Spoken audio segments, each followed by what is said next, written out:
Welcome, dear dreamer, to Evernight Stories. This is your time to slow down, to soften the edges of the day, and to be gently held by the quiet. You don't have to do anything perfectly tonight. You are allowed to rest. If you like, invite one easy breath in and let it go, unhurried. Again, a calm breath in and a longer breath out, as if you're setting down a small weight you've been carrying. Imagine now the softest evening settling over your room. The light is low and kind. Curtains rest against the window, and beyond them, a hush of distant rain sketches a delicate pattern on the air. Your pillow welcomes the shape of your head. Your blanket remembers your warmth. Nothing is urgent. The world can wait. Tonight, we'll step into a place that only truly awakens when everything else grows still. A quiet library that hums at night.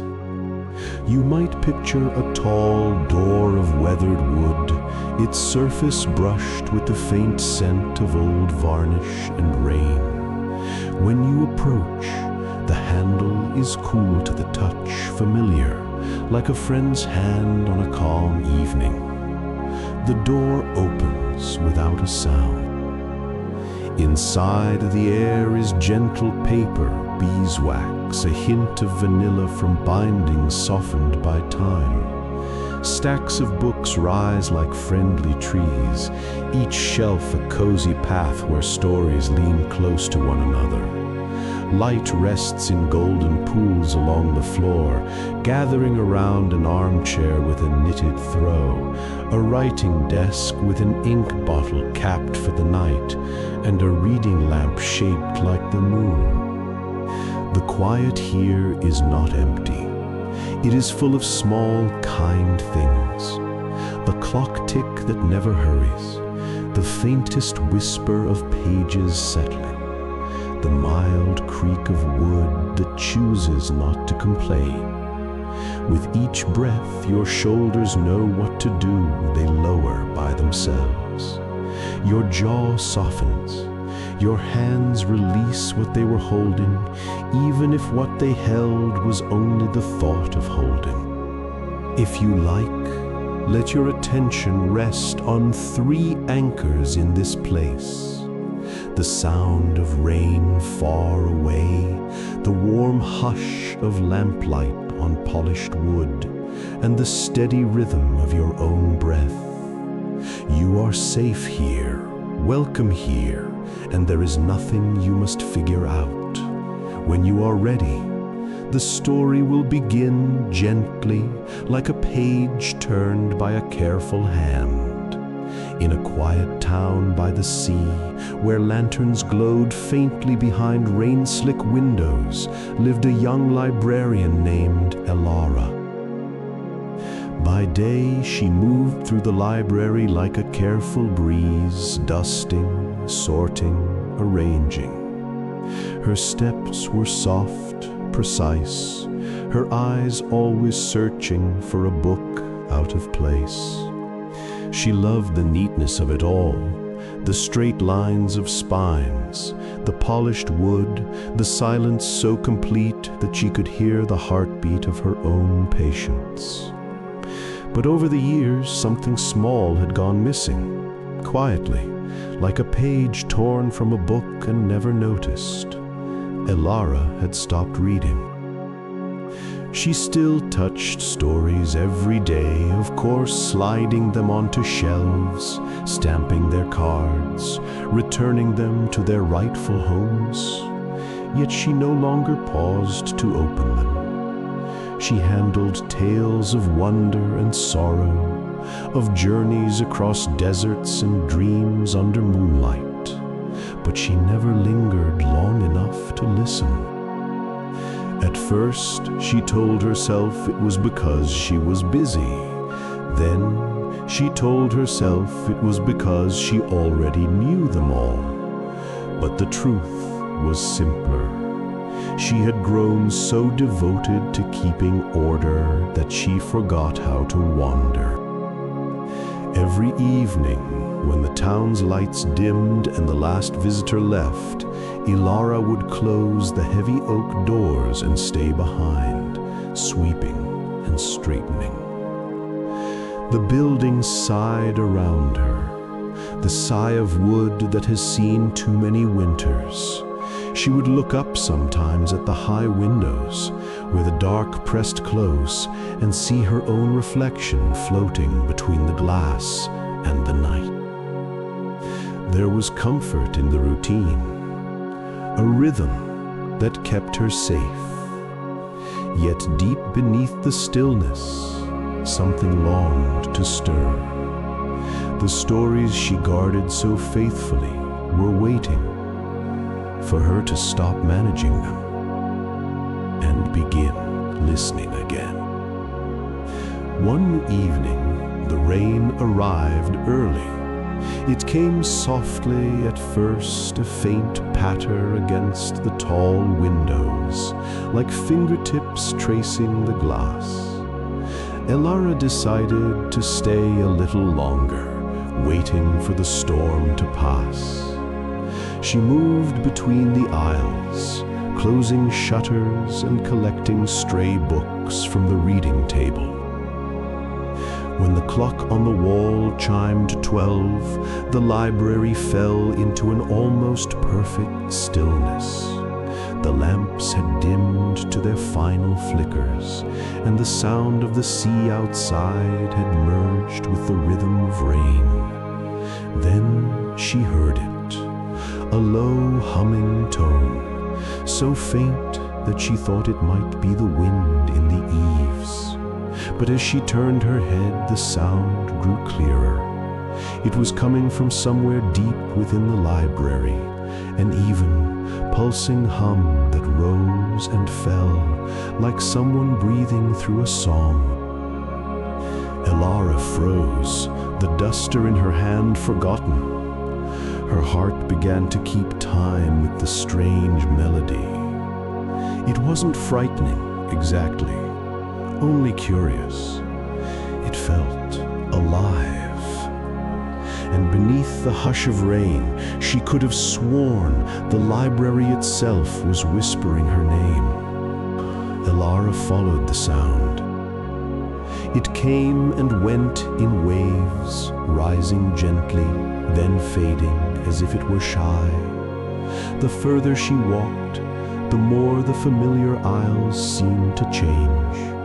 The air thickened with the scent of old paper, beeswax, and the faint sweetness of dried lavender hidden somewhere between the stacks.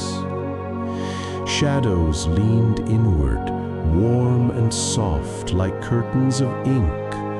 Her footsteps were almost noiseless on the worn floorboards. She turned a corner into the oldest section of the library, the part even the regular readers rarely visited. The shelves here were tall and slightly crooked, their wood darkened by time and by hands that once reached for stories generations ago. The humming grew stronger. It wasn't coming from a single direction anymore. It surrounded her, layered and deep, like a choir of quiet voices. When she placed her palm against the nearest shelf, she felt it vibrate faintly alive, as though the books themselves were breathing. One volume in particular caught her eye, a thick, leather-bound book resting slightly ajar, its pages trembling in the draft. As she leaned closer, the hum deepened, and the air seemed to glow faintly with a honey-colored light. Elara hesitated. Then, with the same reverence she would offer a sacred relic, she touched the cover. It was warm. The hum bloomed softly in her hand, and the pages fluttered open, releasing a faint sigh of dust and memory.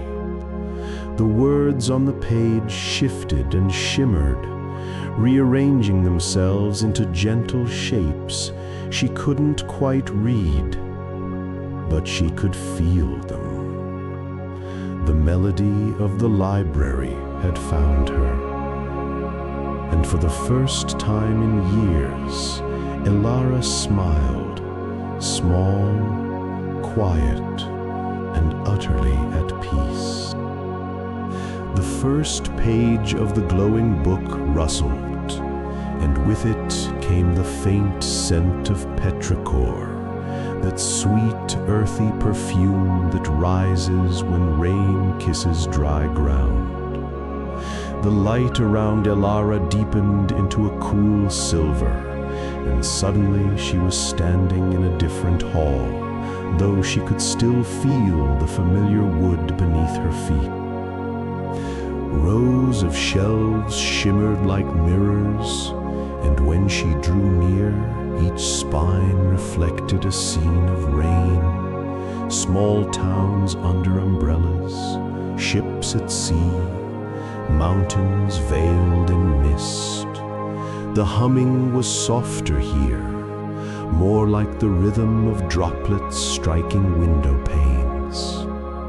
She reached out to a book labeled "The Garden in the Storm." When she opened it, the scent of wet grass and jasmine spilled into the air. She could hear voices laughing softly under a canopy. A mother calling her children inside, a kettle whistling somewhere warm. Elara closed her eyes. The rain song of 100 forgotten evenings brushed against her skin. For a moment, she thought she could taste the air of her own childhood, the quiet joy of watching storms through fogged glass, safe and small and dreaming. When she opened her eyes again, the pages had settled. The book's hum sank into silence. Somewhere deep inside her chest, something long asleep began to stir. The air shimmered, and when Elara stepped forward, the sound of rain receded behind her. She found herself in a narrow corridor, lined with small drawers and cubbies, each labeled with delicate handwriting, letters unsent. The scent here was faintly metallic, old ink, brass handles, paper sealed too long. She opened one drawer at random. Inside lay hundreds of folded notes tied with faded ribbons, soft from age. Some were addressed to lovers, others to parents, others to no one at all. One envelope, pale blue and slightly torn, carried her own name. She froze, heart rising like a startled bird. Slowly, she unfolded the letter. Dear Elara, when you grow up, don't forget to keep reading. Even when you think you've seen every story, there will still be new ones hiding behind the old. Promise me you'll keep looking for them, okay? The handwriting was unmistakably her own, round and uneven, the way she wrote as a child. She pressed the paper to her chest. The hum around her shifted into a fragile harmony, like children humming to themselves before sleep. She smiled through the tears she didn't notice were there. All right, she whispered to her younger self. I promise." The drawer slid shut on its own, gentle as a lullaby. The corridor brightened ahead. Elara followed it until the walls opened into a circular space crowned with glass, the library's old atrium, long forgotten. Moonlight spilled through the domed roof, pooling across creeping ivy and clusters of ferns. The hum here blended with a softer sound, breath, a pulse. The plants were moving ever so slightly, swaying in time with the unseen rhythm. Elara stepped barefoot onto the moss-covered floor. It was cool, damp, and welcoming. The scent of green life wrapped around her like silk. She tilted her face to the moonlight, feeling its weightless warmth on her cheeks. From somewhere above, a single petal drifted down, pale, luminous, landing in her open palm. It glowed faintly before dissolving into a shimmer of light that danced across her skin. She laughed softly, the sound surprising her. The air answered with a ripple of leaves. She realized that the library wasn't a place of silence. It was a living world that sang quietly, waiting for someone to listen. Elara whispered to the vines, "Thank you for keeping watch while I forgot." The plants seemed to sigh in reply. When she turned, the moonlight folded back into darkness, and a single warm lamp appeared ahead, illuminating a long oak table. On it sat a simple teapot, steam rising from its spout, and one waiting cup. Elara approached cautiously, though she already knew it was for her. She poured the tea. It was golden, fragrant with honey and chamomile, the scent of calm itself. She wrapped her hands around the cup and felt the warmth seep into her palms, traveling slowly up her arms to her chest. As she took a sip, sweetness and quiet filled her throat, sliding into her breath like a gentle song. On the table lay an open notebook. Across the page, written in looping ink, was a single line. "Every story needs a pause." Elara smiled. She looked around. The shelves stood at ease, the air still glowed faintly, and the hum of the library had softened to the sound of her own breathing.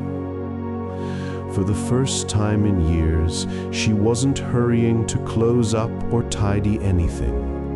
She simply sat, sipping tea, feeling present, whole, unneeded by the world for a little while. When the cup was empty, she leaned back and whispered, "I think I finally hear you."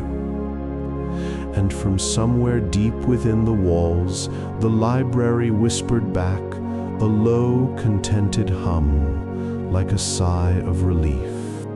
Elara stayed there a long while, listening. The hum of the library no longer felt strange. It felt familiar, like a memory she'd misplaced but had finally found again. Each vibration seemed to echo through her, resonating softly in the bones of her hands and the rhythm of her heart. She thought of all the nights she had walked these aisles in silence, believing the quiet meant emptiness. But now she understood. The library had always been alive. It had spoken in small ways, in creaks, in drafts, in the shifting of pages, and she too, consumed by her routines, had forgotten how to hear it. The books did not just need her to organize them, they needed her to listen. And maybe, she realized, that was all stories ever wanted to be heard, not catalogued or analyzed, but received with the same stillness she now felt inside. Her gaze drifted to the ceiling. Through the domed glass, clouds parted for a moment, revealing a wide, patient moon. Its light washed over the table, the teacup, the pages, her hands. Elara closed her eyes. The sound that filled her was not just the hum of books, but the soft chorus of breath, hers, the library's, perhaps even the world's, moving together as one quiet, living story. Elara opened her eyes and smiled, not the practiced smile she offered to visitors during the day, but a true, gentle one that came from somewhere deep inside. The library around her seemed to brighten in response, as though it had been waiting for that single expression. She rose slowly, tracing her fingers along the spines of nearby books. Each one hummed faintly beneath her touch, like a heartbeat saying hello. She wanted to tell someone about this, but perhaps she didn't need to. Instead, she whispered to the still air, as if speaking to whoever might be listening beyond the story itself. "Perhaps you have a quiet library too," she said. "Maybe it lives inside you, a place where every memory hums softly until you stop to hear it." She imagined 1,000 listeners scattered through the night, resting in dark rooms, on couches, in beds, each surrounded by their own small hush. "If you listen carefully," Elara continued, "you might hear it even now, a faint, kind sound that reminds you you're part of something gentle, and it's already enough." The light around her dimmed to a golden sigh, and the library seemed to breathe with her. The lamp beside her flickered once, then settled into a soft amber glow. Shadows pooled gently around the corners of the room, folding the library into a cocoon of warmth. The hum was slower now, like a heartbeat preparing for sleep. Elara wandered back toward the reading nook she had passed earlier, the one with the armchair draped in a knitted throw. She sank into it, the fabric embracing her like a familiar friend. The cushions exhaled a faint scent of lavender and old wood polish, the kind that lingers in quiet homes long after the day has gone. She set the half-empty teacup on a side table and leaned back. Through the tall windows, the rain had softened into a mist, a silver veil between the world and the stars. Every drop outside seemed to echo in her breathing, steady, slow, and kind. The library breathed with her. When she inhaled, the shelves rose ever so slightly, their spines gleaming in the dim light. When she exhaled, the sound of pages turning somewhere far away whispered through the air. Elara's eyelids grew heavy. She thought she might stay here forever, half awake, half dreaming, suspended in the hush that comes when a story finds its rest. She pulled the knitted blanket over her lap. The yarn rhythm soft and uneven, woven by hands that knew patience. Her last conscious thought was not of work or unfinished tasks, but of gratitude for the voices that had waited, the pages that had sung, the silence that had always been love in disguise. The hum faded to a lullaby, low, steady, infinite. In that gentle sound, Elara drifted beyond words into sleep. Outside, the rain stopped completely. The air over the sea held its breath, and for a moment, the whole world seemed to listen. Inside the library, the last candle flickered out, leaving behind the faint trace of honey and smoke. The shelves stood still, the books at peace. Somewhere between dream and waking, Elara smiled. The story she had rediscovered would wait patiently for morning, humming softly through her sleep. And perhaps as you lie there now, you can feel that same quiet rhythm, the pulse of something kind, steady and real, moving through the dark. Rest easy, dear listener, the night is gentle. The story is still here, keeping watch until you wake. Good night.